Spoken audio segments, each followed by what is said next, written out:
Alors, après cette réflexion un peu théorique, mais néanmoins pratico-pratique, j'ai l'honneur de passer la parole à Madame Elisabeth Richard, que j'accueille sur scène, donc membre éminent du Haut Conseil à l'égalité et directrice des relations avec la société civile chez Engie, qui animera donc notre table ronde de l'impératif d'action, toujours sur le thème du plus jeune âge. Donc, cette session réunira, on va le faire toutes les deux, Elisabeth. Oulematou Baldé, Mohamed Nassiri et Megan Rick. Écoutez, moi je suis ravie d'animer cette table ronde qui est consacrée à agir dès le plus jeune âge. Âge pour encourager la féminisation des métiers du numérique. Moins d'une étudiante sur 5 dans les formations du numérique est une femme. Et ce déséquilibre ne fait que se renforcer. On l'a vu, Polytechnique, 16% cette année. On était à 21 l'an dernier. Où sera-t-on l'année prochaine? Je suis très, très inquiète. Dès le plus jeune âge, les enfants sont exposés à des modèles, des attentes et des représentations qui façonnent leur vision du monde et leur place dans celui-ci. Les jeux, les livres, les interactions à l'école et en famille contribuent souvent, sans que l'on se rende compte, à perpétuer des rôles genrés. Si nous voulons que les filles puissent envisager sereinement une carrière dans le numérique et plus largement dans les STEM, nous devons intervenir dès l'école primaire, voire avant, pour déconstruire ces biais et encourager la curiosité scientifique chez toutes et tous. Cela passe par des initiatives concrètes, comme la mise en avant de rôles féminins, l'organisation d'ateliers, on l'a dit, l'implication active des enseignants et des parents, et peut-être aussi la lutte contre les violences sexuelles et sexistes, et on en parlera peut-être un autre jour. Alors moi, aujourd'hui, on va explorer ça ensemble avec des acteurs engagés. Je suis vraiment ravie de vous avoir avec moi aujourd'hui. Oulematou Baldé, incroyable profil, incroyable vie, incroyable parcours à votre âge. Vous êtes fondatrice visionnaire de YISU, The IT Women Network, et vous allez nous raconter votre histoire et ce que vous faites pour favoriser l'équité filles-garçons.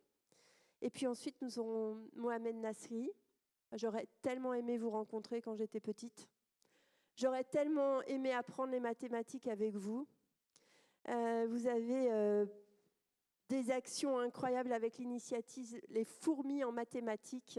J'aurais bien aimé être une petite fourmi pour apprendre et devenir peut-être une autre femme différente. Et puis on a une lycéenne, et merci Megan, Rick, d'être avec nous, lycéenne de Mercatel. Tu nous apporteras, pardonne-moi de te tutoyer si tu me permets, tu apporteras un éclairage précieux sur la perspective de cette nouvelle génération. Tu es étudiante et tu as participé à un stage organisé par les Fourmis, alors tu vas nous raconter ton expérience.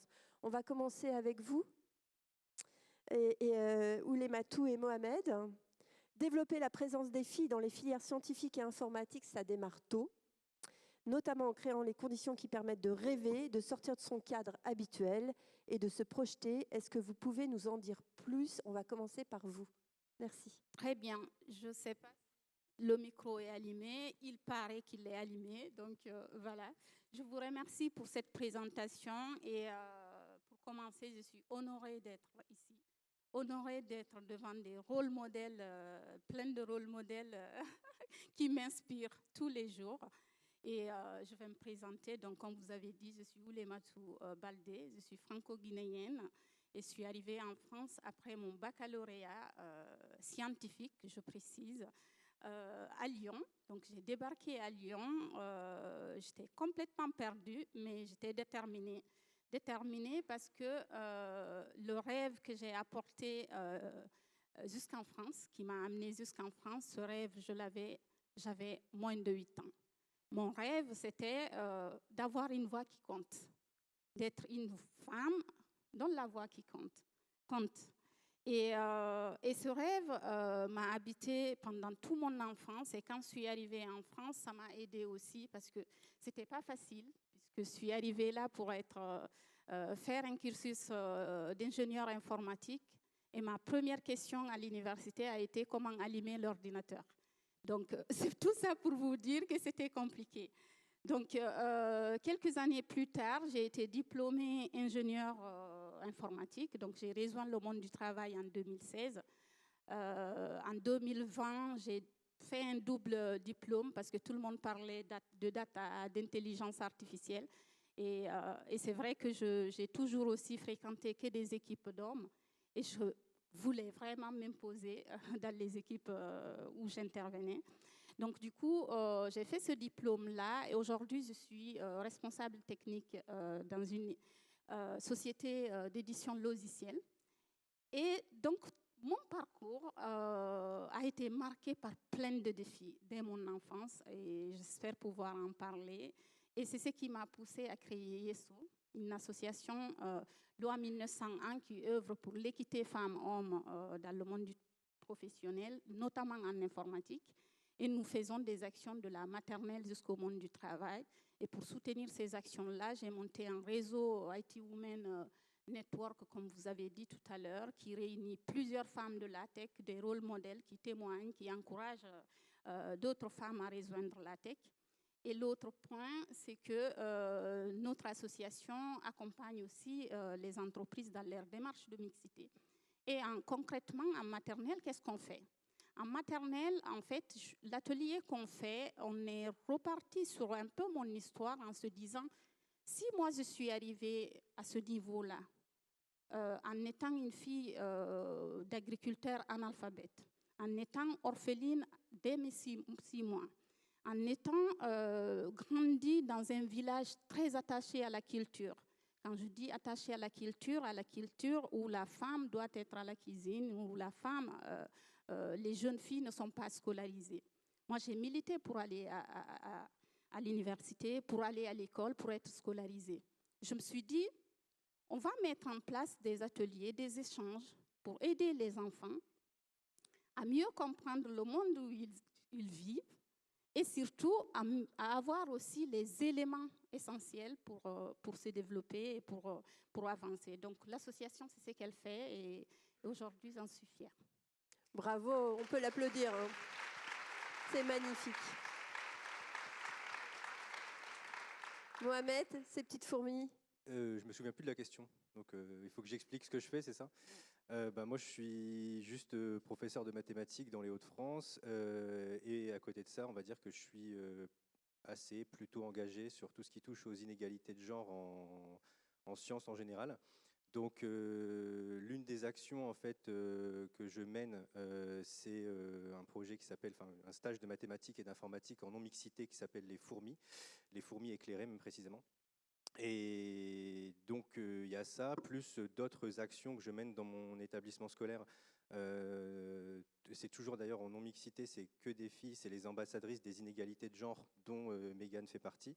Et elles mettent en place des actions, donc des débats avec le dernier débat qui avait eu lieu, c'était plutôt une table ronde sur les femmes en sciences et d'autres actions. Là, je pense qu'elles vont organiser un débat mouvant dans pas longtemps.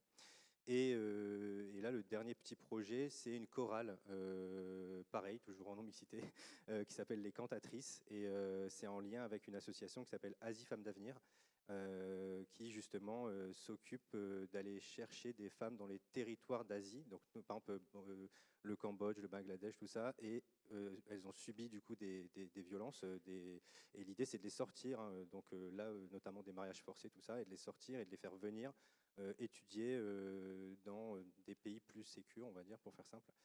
Et donc elles sont en relation avec ce genre de femmes. Donc c'est un petit peu ces projets-là que je mets en place, on va dire, pour faire simple. Et après aussi des formations auprès de mes collègues, même des interventions auprès d'élèves à travers un jeu de cartes que j'ai créé qui s'appelle Genre et inégalité et qui interroge les stéréotypes de genre en fait à travers plusieurs thèmes, l'économie, la politique, tout ça. Et donc voilà, donc c'est un gros travail qui touche à plusieurs domaines, on va dire, différents. Mais c'est un petit peu voilà, le monde, j'ai envie de dire, dans lequel je travaille. Et comme je sais, et Claude Roiron l'a dit tout à l'heure, hein, comme dans l'éducation nationale, effectivement, c'est difficile, même si la faute ne repose pas que sur les enseignants-enseignantes et que c'est difficile. En fait, l'idée, c'est quand même voilà, d'essayer d'amener des actions qui marchent, qui ont des résultats, et de voir si par la suite, en fait, après, on peut les étendre, quoi. Voilà. La question, elle n'était pas prévue, mais qu'est-ce qu'à votre avis, il manque aujourd'hui dans les lycées ou pour les lycéennes, justement, pour qu'elles s'accrochent, entre guillemets, en tout cas qu'elles continuent leur carrière leurs études dans les filières scientifiques. Qu'est-ce qui manque aujourd'hui? J'ai bien aimé la remarque d'Emmanuel tout à l'heure qu'il ne fallait pas qu'elles abandonnent les mathématiques. Et en fait, Pardon, j'ai pas entendu. il ne fallait pas qu'elles abandonnent les mathématiques. Oui. Et moi, je pense qu'en fait, c'est plutôt simple. Hein. Là, c'est chiffré, hein, chiffre à la clé. On voit bien que la réforme du lycée, en fait, elle a aggravé les inégalités de genre en mathématiques et en sciences.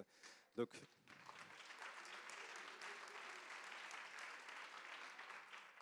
je pense que Claude ne pouvait pas le dire, en fait. Donc, voilà, c'est chiffré, c'est factuel. Et donc, il faut revenir en arrière. On en discutait il n'y a pas longtemps avec Oulé Matou. Et en fait, OK, peut-être que les filières avant, ce n'était pas optimal. Mais là, je pense qu'on est tellement dans quelque chose d'aggravé. C'est ce qui fait que justement, voilà, Polytechnique n'a que 16%. En fait, c'est parce que c'est un effet mécanique. En fait, si les filles n'ont pas pris de mathématiques en terminale, ni une option maths experte qui a été massivement pris par des garçons, même des garçons de CSP+, ben, mécaniquement, ce qui va se passer, c'est qu'elles ne seront pas en prépa. Si elles ne sont pas en prépa, bon, ben, au revoir l'école polytechnique et les ENS, tout ça. Donc, on ne va pas les retrouver, en fait. C'est juste quelque chose de mécanique.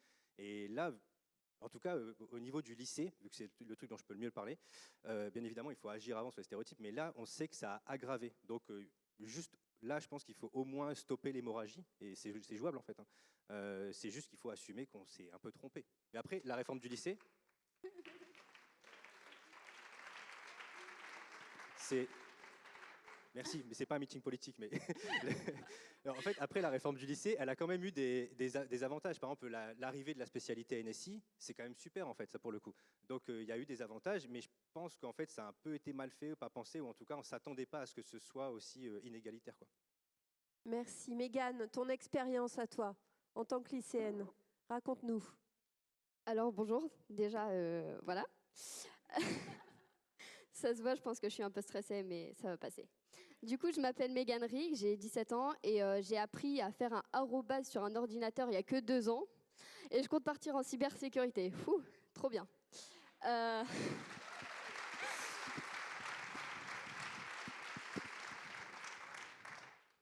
Donc j'ai fait partie de la première ligue des fourmis qui a été fait par Monsieur Nassiri. Et bon, j'en parlerai un peu plus après. Je suis stressée là.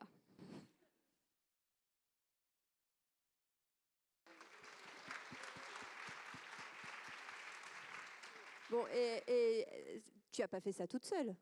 Tu as fait ça avec tes copains, tes copines? Est-ce que tu as réussi à embarquer avec toi tes copines? J'ai pas beaucoup d'amis en maths parce que mes amis ils sont beaucoup en littéraire.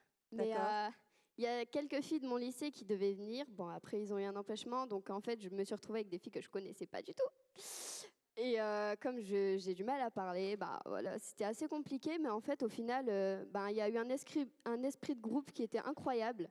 On a fini par délirer, par même bien s'entendre avec tout le monde, même le caméraman qui était là pour filmer et garder un souvenir de nous. Bah on était à fond, on s'amusait trop. Bah, c'est bien. Donc ça veut dire qu'il n'y a pas de genre en fait, finalement. C'est juste un projet entre vous. C'est ça. Ouais, super, bravo.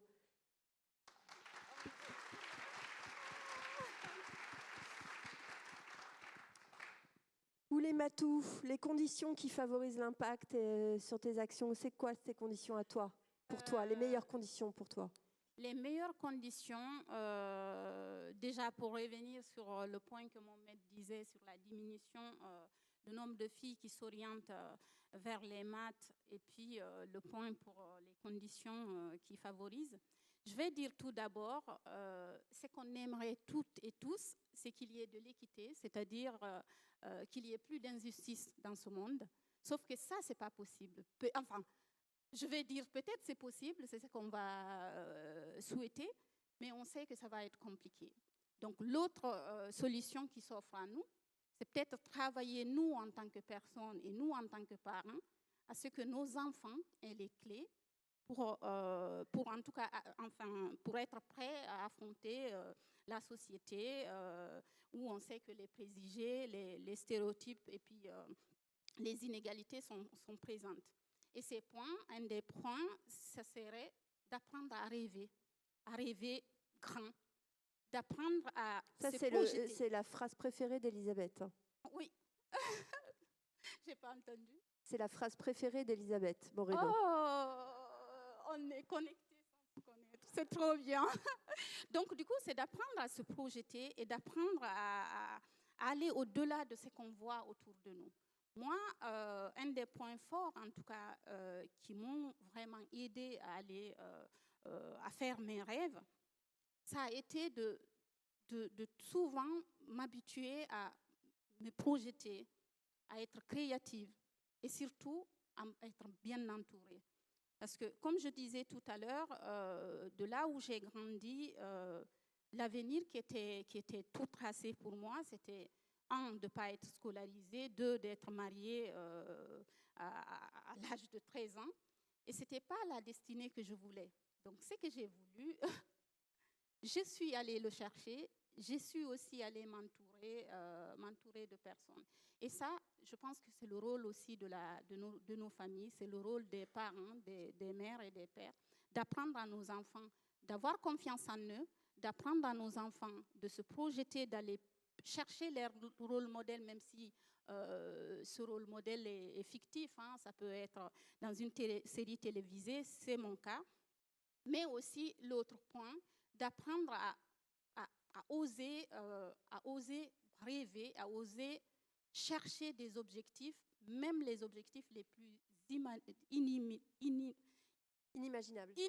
Voilà, ça, vous aurez compris, je ne suis pas française, donc, non, mais donc bravo, voilà. merci. Il y a certains mots que je n'arrive pas vraiment à prononcer, mais en tout cas, aller les chercher. Et ça, c'est le rôle aussi de nos parents dès l'enfance. C'est avec cette éducation-là, l'éducation d'avoir confiance, l'éducation de oser se projeter.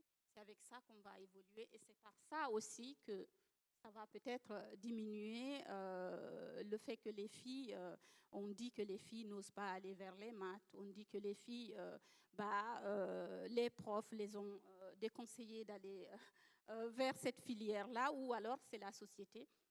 Mais en tout cas, du moment qu'on a appris à avoir confiance, du moment qu'on a appris à se projeter, on peut aller au-delà de tout ça. Bravo, merci beaucoup.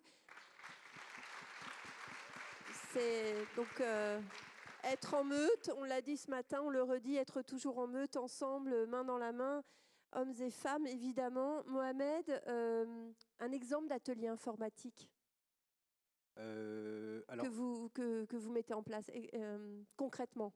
Alors, en fait, il y a deux anecdotes que j'aime bien raconter en général. Déjà, si je rebondis sur le stage Les Fourmis, ce qui est intéressant, en fait, notamment, c'est qu'on a eu des retours d'élèves en fait, et de filles qui nous disaient que faut savoir que le stage, il a lieu en avril. Ça, c'est important, dans la suite de la phrase. Il y a quand même des filles qui nous ont dit qu'elles ont plus parlé en une semaine que depuis le début de l'année dans leur établissement. Donc ça, déjà, ça en dit long sur le truc. Et après, il y a aussi, là, c'est une anecdote et que je pense avoir raconté dans le livre d'Emmanuel Larocque, donc je ne vais pas spoiler tout le livre. Mais c'était justement, alors moi, quand je suis arrivé dans l'éducation nationale, il y avait justement ce truc où il fallait faire de l'égalité filles-garçons. Alors moi, j'ai un peu du mal avec ce terme d'égalité filles-garçons. J'insiste sur inégalité de genre, parce que la situation, elle est inégalitaire, donc on va dire que j'enfonce le couteau dans la plaie. Et donc, en arrivant, je me suis dit, bah, super, c'est marqué qu'il faut faire des binômes filles-garçons, donc je vais faire des binômes filles-garçons en TP d'informatique. Et en fait, ça se passe pas très bien finalement, parce que je me rends compte très tardivement, je crois en février, donc je commence ça en septembre, je me rends compte en février que toutes les filles sont en train de faire des comptes rendus et tous les garçons sont sur les ordinateurs. Donc voilà, je m'en rends compte un peu tard, quoi. Donc voilà, et là je me dis, bah super, j'ai fait de la merde. Et donc vraiment, ça m'embête beaucoup. Donc les vacances scolaires passent de février, et je me dis, bon, on va changer la donne et on va faire des binômes filles-filles et garçons-garçons. Et là, ce qui était intéressant, par contre, c'est que naturellement, d'une semaine à l'autre, en fait, les filles et les garçons alternaient au niveau des postes. Oui, parce que j'explique les arguments pour envoyer les filles à écrire des comptes rendus, c'était elles écrivent bien, voilà. Donc c'était à peu près ça. Ça volait pas plus haut en termes d'arguments. Donc voilà. Et par contre, les premières personnes qui ont râlé quand j'ai dit on va faire des binômes filles-filles, oui, garçon-garçon, bah, c'est les filles en fait qui ont râlé. Parce qu'elles ont dit bah, en fait on sait pas faire. Je dis bah, il est là le problème en fait, c'est que vous savez pas faire justement. Donc elles ont dû du coup je passais plus de temps avec les filles pour pouvoir leur dire bah, on va plus s'attarder sur votre travail à vous et votre retard. Et après, je crois que c'était aux alentours du mois de mai, si je dis pas trop de bêtises, je leur dis, bah, maintenant, si vous voulez, vous pouvez revenir au binôme de base. C'est-à-dire si vous préférez travailler avec un garçon ou une fille, c'est vous qui voyez. Donc il y en a qui sont restés en binôme non mixte et il y en a qui sont restés en binôme mixte. Mais par contre, ce qui était intéressant dans les binômes mixtes, c'était que là, par contre, j'entendais des filles dire, bah attends, mais ça je sais faire, si tu veux, je peux le faire. En gros. Et c'est tout bête en fait, mais c'est ce que j'appelle. Je sais que le terme de non-mixité fait peur. C'est un truc que j'ai bien compris. Le terme féminisme, tous ces gros mots là. Donc je sais que d'ailleurs c'est ce qui a valu que je ne me fasse pas aider par on va dire le rectorat pour faire simple sur les fourmis, parce qu'en fait la non-mixité c'est interdit dans le code de l'éducation nationale en fait. C'est fléché, on peut pas le faire. Après on peut, je pense, truander un peu, mais voilà. Mais en gros moi ça, ce que j'appelle quand je fais ça, parce que du coup j'ai créé des binômes filles-filles et garçons-garçons, c'est ce que j'appelle de la non-mixité locale et temporaire. Parce qu'en fait, j'ai pas changé la composition de ma classe. Il y a toujours autant de filles que de garçons. Oui, voilà, c'est ça. Mais ça peut être local et temporaire. Et je pense que dans des situations où c'est très inégalitaire, je pense que honnêtement, c'est quelque chose qui peut marcher. Mais ça sous-entend de changer des pratiques. C'est quand même super intéressant. Hein. Oui. Bah, merci, parce que ça, on n'ose jamais le dire. Ou les matous. C'est complètement ce qu'il dit, je rejoins complètement, parce que quand on a lancé IT Women Network, le nombre de personnes qui nous ont contactés pour dire des réseaux, un réseau non mixte, c'est injuste, c'est inégalitaire, comme il disait Mohamed. Sauf qu'en fait, aujourd'hui, les études montrent que 50% des femmes de la tech, il n'y en a pas beaucoup déjà, quittent la tech avant 35 ans. C'est un des points centraux qui cause cette situation-là.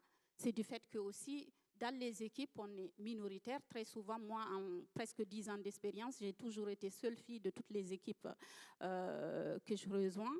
Et là, en non-mixité, ça nous permet, déjà de faire notre backlog des actions qu'on mène sur le terrain, parce que on est dans la tech, nous savons de quoi nous avons le plus besoin, mais surtout aussi de parler entre nous, de discuter entre nous, de trouver des initiatives, et puis quelque part de se conseiller aussi entre nous. Donc la non-mixité est nécessaire, même si à côté, je sais qu'il y a plein de choses qu'on devrait quand même rester en mixité, parce que tout simplement, si on travaille en non-mixité et que le jour on se met on met tout le monde, les hommes et les femmes ensemble, parce qu'on est censé quand même travailler hommes et femmes ensemble, et que ça ne marche pas, c'est problématique. Donc des actions en non-mixité, c'est nécessaire. Et pour pouvoir mieux travailler. Non, mais c'est très intéressant. Alors, dans les grands groupes, il y a 2 écoles, enfin pour celles qui sont, c'est les écoles de réseau, les réseaux de femmes. Donc, beaucoup ont tendance à dire, maintenant, on va faire des réseaux mixtes. Du coup, c'est plus un réseau de femmes s'il est mixte. Nous, chez NJ, non, mais c'est vrai. Nous, chez NJ, on a un réseau de femmes qui a plus d'une quinzaine d'années et qui est 100% féminin, alors qui s'ouvre aux hommes pour pas mal de réunions, des interventions, mais qui est un réseau de femmes. Et en fait, on s'est aperçu quand même que la remontée d'informations, le besoin d'échanger entre elles, il ne se faisait qu'entre elles. Oui. Lorsque les hommes venaient pour faire des interventions, et c'est toujours très bien, ils ne parlent plus. Effectivement. Donc, c'est des moments qu'il faut privilégier. Donc, attention à ne pas non plus tomber dans le tout sur la mixité. Effectivement, c'est un sujet. Et merci, Mohamed, de le dire. Parce que c'est un vrai sujet. Mégane, toi, tu préfères te retrouver entre filles, avec des garçons, sur ces sujets-là. Tu te sens mieux à l'aise comment? Explique-nous, toi, ce que tu ressens, toi. Qu'est-ce que tu veux faire plus tard? Je l'ai dit tout à l'heure, je veux aller dans la cybersécurité. Ah, cybersécurité, pardon, excuse-moi. Oui, cybersécurité, oui. Et en fait, je pense qu'il y a des fois, c'est bien d'être entre filles, parce que c'est beaucoup plus simple de parler entre nous, de se faire confiance, de se dire la vérité, parce que j'avoue que devant les garçons, des fois, je n'ose pas parler de ce que je veux faire, ou voilà. Après, je pense qu'il y en a beaucoup, peut-être, qui ont connu ça à l'école. Mais je trouve en fait que c'est bien de le faire aussi avec des garçons des fois, parce que justement ça leur permet de comprendre un peu notre ressenti. Et j'ai des amis par exemple qui comprennent très bien en fait ce qui se passe. Et justement c'est incroyable parce que ils sont là pour nous aussi, quoi. Voilà, donc tout dans l'équilibre. L'équilibre. Il nous reste quelques minutes. Le mot de la fin. Mohamed? Moi, je voulais juste aussi rebondir sur des choses que j'ai entendues, notamment avec le mentorat, tout ça, parce que je veux juste très parler rapidement des fourmis, parce que pour moi, c'est vraiment important. Il faut savoir que les fourmis, c'est pas le premier stage qui existe, hein. Il y avait les cigales à Marseille, les marmottes en Suisse, les mouettes savantes en Bretagne. Donc vous avez compris un petit peu le truc. J'adore.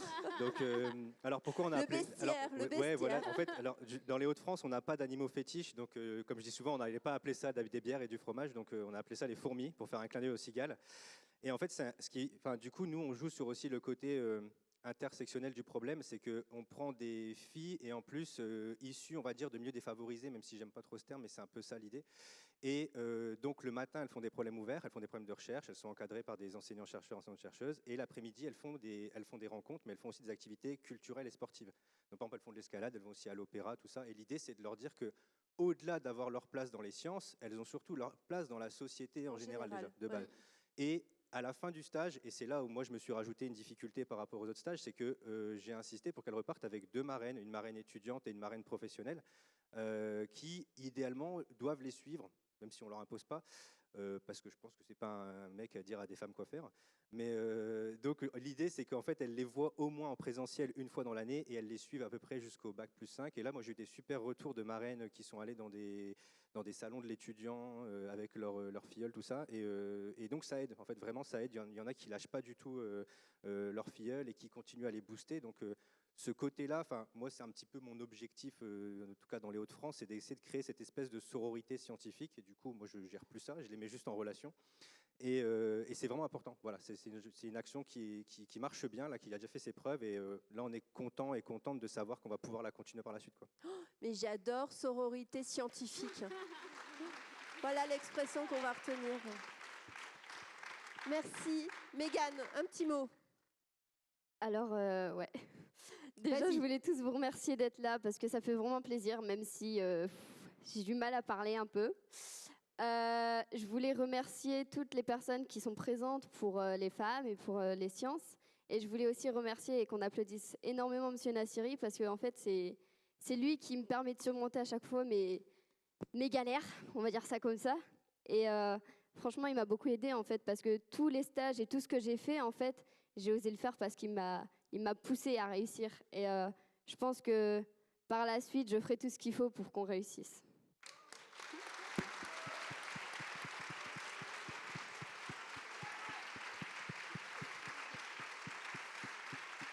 C'est magnifique. Oulé Matou, Merci. le mot de la fin. Merci. Ça va être compliqué de passer derrière moi, derrière ma très chère à côté, parce que c'était génial ce qu'elle a dit. Je vais rajouter sur ce qu'il a dit, Mohamed, sur l'importance du mentorat. En plus du mentorat, de la sororité, de tout ce qui s'est dit, il est important qu'on agisse dès le plus jeune âge. Il est important qu'on agisse dès la maternelle. C'est ce qu'on fait à Lyon avec l'association ISO. Et les retours nous encouragent aussi à aller au niveau national avec l'association, puisque nos enfants, même s'ils sont en maternelle, ils sont à l'écoute de ces sujets-là. Et quand tu dialogues avec eux, très facilement, tu déconstruis les préjugés de genre. À Lyon, un des ateliers qu'on fait, c'est parler de la cour de récré, les filles qui veulent jouer au football et à qui on dit elles ne peuvent pas. On prend l'exemple de l'équipe de foot lyonnaise qui est championne nationale. Et rien que cet exemple-là leur permet de savoir que tous ces enfants, le sport, les sciences, tous les rêves sont possibles et de se projeter et de grandir. Merci à tout le monde. Je remercie. Merci à tout le monde. Merci infiniment, Mohamed, Mégane, Oulé Matou. Je peux juste... désolé, parce que du coup, apparemment, on a le droit de dire ce qu'on pense des gens. Donc, donc moi, aussi, si possible, parce que je sais que c'est pas du tout facile pour Mégane de parler devant autant de personnes devant son jeune âge. Donc, je pense qu'on peut vraiment l'applaudir et remarquer à quel point elle est courageuse, quoi.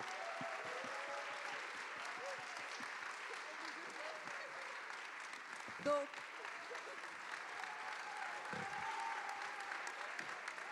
bravo. Donc, tous les rêves sont possibles. et sororité scientifique. Moi, je retiendrai ces deux mots de cette table ronde. Merci infiniment.